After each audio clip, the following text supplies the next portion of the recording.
एकादशी का शाब्दिक और दार्शनिक अर्थ क्या है? हम जानते हैं कि हम ये सब क्यों मनाते हैं। क्या एकादशी केवल परंपरा है? एकादशी की पौराणिक कथा समझेंगे और उसका प्रतीकात्मक अर्थ निकालेंगे। मेरे प्यारे दोस्तों, आज हम जानेंगे एकादशी हम क्यों मनाते हैं, इसके पीछे का वैज्ञानिक कारण क्या है, दार्शनिक कारण क्या है, आध्यात्मिक कारण क्या है। तो चलिए शुरू करते हैं।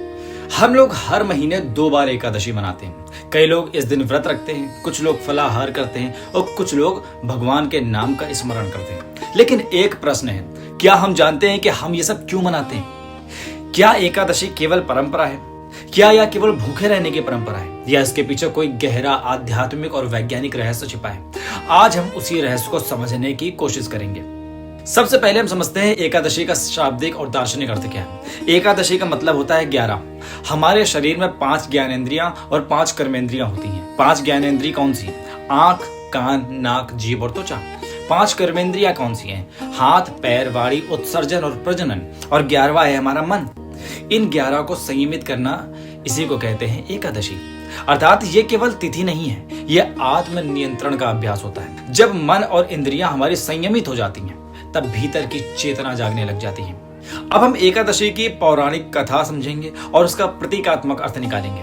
पुराणों में वर्णन आता है कि जब पाप का अत्याचार बढ़ गया तो भगवान विष्णु की शक्ति से एकादशी देवी प्रकट हुई और उन्होंने दुष्ट शक्तियों का नाश कर दिया। अब इसे प्रतीक रूप में समझिए। पाप क्या है? पाप का मतलब होता है असंयम। जब कोई चीज संयमित ना हो, जब इंद्रियां नियंत्रण से बाहर हो जाती हैं, जब मन विषयों में डूब जाता है, तब भीतर असुर पैदा होने लग जाते हैं। असुर क्या है? हमारा क्रोध, हमारा लोभ, हमारा मोह, हमारा अहंकार, यही तो असुर है। अब एकादशी का वैज्ञानिक आधार समझने की कोशिश करो। इसे विज्ञान की दृष्टि से समझो। एकादशी चंद्रमास के 11वें दिन आती है, यह तो आप सभी को पता होगा। पूर्णिमा और अमावस्या के पहले आती है। हमारे शरीर का लगभग 60% भाग जल होता है। जैसे चंद्रमा जो होता है समुद्र में ज्वार भाटा लाता है, वैसे ही हमारे शरीर और हमारे मन में भी छोटे छोटे प्रभाव डालना शुरू करता है। पूर्णिमा और अमावस्या के आसपास हमारी मानसिक चंचलता बढ़ने लग जाती है। इसीलिए ऋषियों ने सोचा कि इन दिनों भोजन हल्का कर दो और मन को शांत रखने की कोशिश करो। उन्होंने व्रत का कॉन्सेप्ट दिया, उपवास बना दिया। क्यों बनाया? आज आधुनिक विज्ञान कहता है कि हर कुछ दिनों में शरीर को भोजन से विश्राम देना चाहिए, अर्थात भोजन नहीं खाना चाहिए, शरीर को थोड़ा सा आराम देना चाहिए। इससे क्या होता है? पाचन तंत्र को आराम मिलता है, हमारा शरीर डिटॉक्स होने लग जाता है, हमारी जो कोशिकाएं हैं उनकी सफाई होने लग जाती है, हमारा इंसुलिन लेवल संतुलित हो जाता है, हमारा मानसिक जो लेवल है वो भी अच्छा हो जाता है। हमारे ऋषियों ने हजारों साल पहले ही इसे जीवन शैली में जोड़ दिया था। अब हम समझने की कोशिश करें कि एकादशी में क्यों कहा जाता है कि चावल इत्यादि अनाज का त्याग करो, इस दिन चावल मत खाओ। इसका दार्शनिक कारण समझो। अनाज जो होता है स्थूलता और जड़ता बढ़ाता है। एकादशी का लक्ष्य क्या है? एकादशी का लक्ष्य है सूक्ष्मता। इसका वैज्ञानिक कारण समझने की कोशिश करो। अनाज कार्बोहाइड्रेट से भरपूर होता है। जब हम कार्ब कम करते हैं तो हमारा जो शरीर होता है वो फैट बर्निंग करने लग जाता है, हमारा फैट को मारने लग जाता है, ब्लड शुगर स्थिर होने लग जाती है, शरीर हल्का लगता है। इसलिए फलाहार या लघु आहार का विधान बनाया गया। एकादशी में कहा जाता है कि भगवान के नाम को जप करना चाहिए, ध्यान करना चाहिए। जानते हैं क्यों? एकादशी पर भगवान विष्णु का नाम जपने की परंपरा बना दी गई, अर्थात ओम नमो भगवते वासुदेवाय, इसका जाप करने की परंपरा बना दी गई। इसका दार्शनिक कारण समझो, दार्शनिक अर्थ समझो।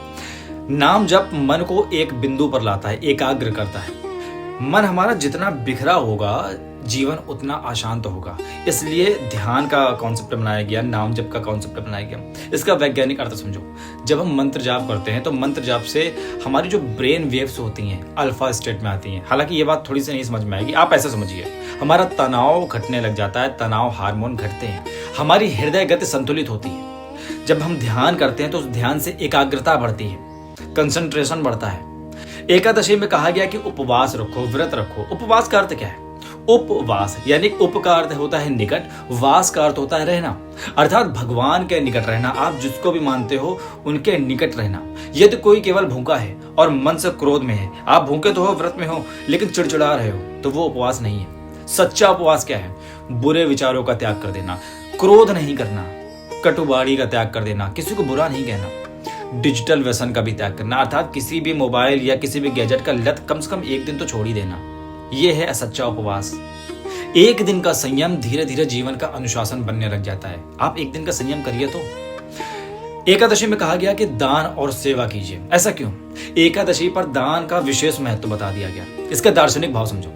त्याग से ही आत्मा हल्की लगती है। जब हम कोई चीज त्याग करते हैं, कोई चीज दान करते हैं, तो हमें अंदर से बहुत अच्छा फील होता है। हमारे अच्छे हार्मोन्स क्रिएट होने लग जाते हैं। जब भी हम दान करते हैं तो मस्तिष्क में डोपामिन और ऑक्सीटोसिन हार्मोन्स बढ़ने लग जाते हैं। वो हमें वास्तविक आनंद देते हैं। वास्तविक आनंद के साथ साथ ये सेवा हम लोगों को मैं से हम की ओर ले जाती है। हम लोगों को एक बेहतर फीलिंग देती है। एकादशी में कहते हैं कि रात में जागरण करो। इस जागरण का रहस्य क्या है? कुछ लोग एकादशी में रात भर जागते हैं। इसका दार्शनिक अर्थ यह है कि अज्ञान की नींद से जागो। इसके वैज्ञानिक दृष्टि भी छुपी है। कभी कभी नियंत्रित जागरण हमारा आत्म अनुशासन सिखाता है, सेल्फ डिसिप्लिन सिखाता है। लेकिन आत्म अनुशासन उतना ही, रात में जागना उतना ही जितना आपके स्वास्थ्य के लिए बेहतर हो, क्योंकि ज्यादा जागना भी उचित नहीं है। अब इसे हम आधुनिक जीवन से जोड़ करके देखें एकादशी को। आज की व्यस्त जिंदगी में क्या करें, कैसे करें? आज की व्यस्त जिंदगी में एकादशी कैसे करें, इसको कैसे माने, कैसे अपनाएं? फलाहार कीजिए, मोबाइल का सीमित उपयोग कीजिए, निगेटिविटी से बचने की कोशिश कीजिए। कम से कम एक दिन तो कीजिए। एक दिन बिना क्रोध के, बिना किसी की झुलझुलाहट के, बिना इरिटेशन के रहिए और आधा घंटा कम से कम ध्यान जरूर कीजिए। यही सच्ची एकादशी है। अंत में इतना ही कहना चाहूंगा कि एकादशी हमें याद दिलाती है कि हम केवल शरीर नहीं हैं, हम केवल उपभोक्ता नहीं हैं, हम चेतना है। हर 15 दिन में एक दिन अपने शरीर, अपने भीतर, अपनी आत्मा में झांकने का यह अवसर है एकादशी। जब इंद्रियां शांत हो जाती हैं तो आत्मा की आवाज सुनाई देने लग जाती है। जब मन स्थिर होने लग जाता है तो भीतर के विष्णु प्रकट होने लग जाते हैं। तो एकादशी के सच्चा अर्थ समझिए और फिर उस सच्चे अर्थ के साथ एकादशी को मनाने की कोशिश कीजिए। अगली बार जब भी एकादशी आए तो केवल भोजन का त्याग ना करें, अहंकार का भी त्याग कर दें, क्रोध का भी त्याग कर दें, असंयम का भी त्याग कर दें। तभी एकादशी पूर्ण होगी। हरे कृष्णा।